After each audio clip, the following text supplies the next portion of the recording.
Good day. Here are the headlines from the Philippine News Agency.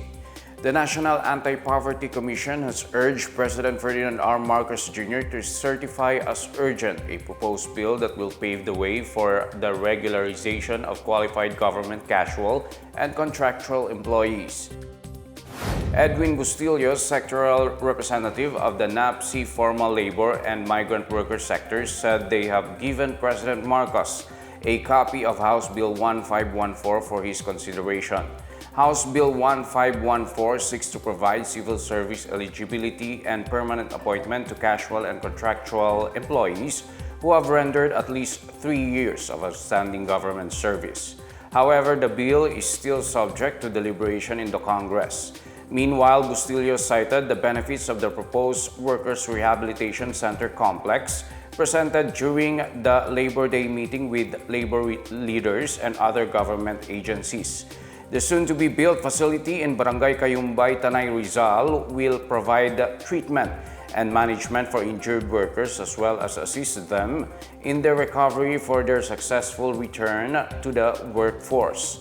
Bustillo said wounded soldiers, workers who had accidents, and those who became persons with disabilities will have the opportunity to find work again through the rehabilitation center. With the end of the consolidation phase of jeepney franchises, the Department of Transportation is now moving to the next steps of the Public Transport Modernization Program.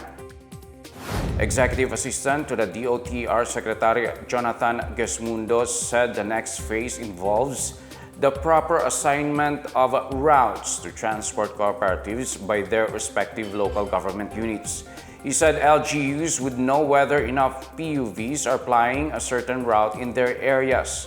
Meantime, transport cooperatives and companies may now process bank loans for the purchase of modern public utility vehicles. Gesmundo reiterated that there will be no further extension of the consolidation phase of the PTMP. However, those who still have incomplete requirements after the deadline on April 30 are given 6 more months to comply. He said 78 or 79% of PUVs are now consolidated. The Land Transportation, Franchising and Regulatory Board is confident that it will reach 80%.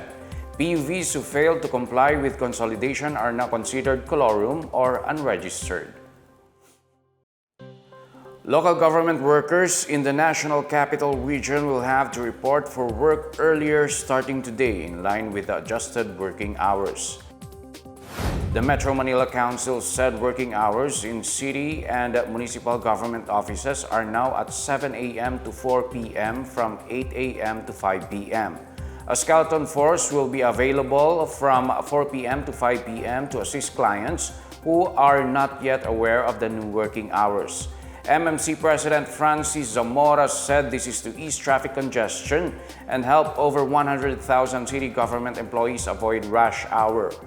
The MMC earlier passed a resolution mandating the adjustment of working hours in an attempt to solve the NCR's traffic woes, especially during peak hours.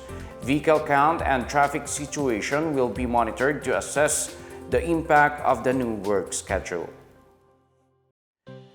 Senator Francis Tolentino expressed his support for the proposed change in the academic calendar to alleviate the discomfort caused by extreme heat these past weeks.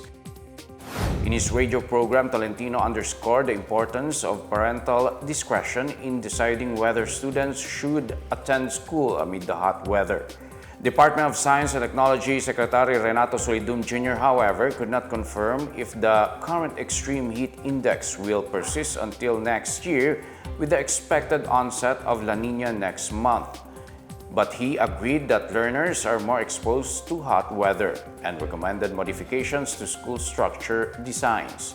Tolentino meanwhile stressed that educational institutions should offer alternative learning solutions. Senate President Juan Miguel Zubiri and Senator Sherwin Gatchalian earlier urged the Department of Education to implement changes to the academic calendar due to the continuing hot weather. A Chinese national wanted for involvement in cyber fraud was arrested at the Ninoy Aquino International Airport in Pasay City. According to the Bureau of Immigration, 28-year-old Qin Xingye was intercepted at the NAIA Terminal 3 on April 28 while attempting to board an Air Asia flight to Hong Kong.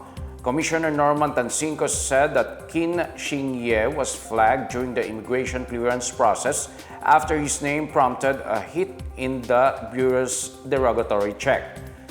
Records showed that Xingye was placed on the immigration blacklist for being an undesirable alien and for overstaying and illegally working in the country.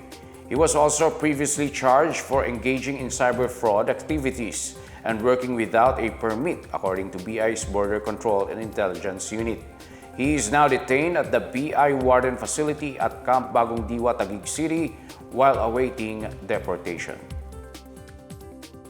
And that's the latest and the biggest stories on the PNA Headlines. For more news updates, please visit our website pna.gov.ph or our Facebook and X account, Philippine News Agency.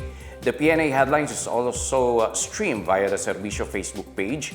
You may also watch the PNA Headlines through the Philippine News Agency's YouTube account via the News and Information Bureau website, nib.gov.ph, under PNA News or on the Facebook page of the Presidential Communications Office or PCO. I am Wilnard Basalonia and this is the PNA Headlines, bringing stories that unite the nation.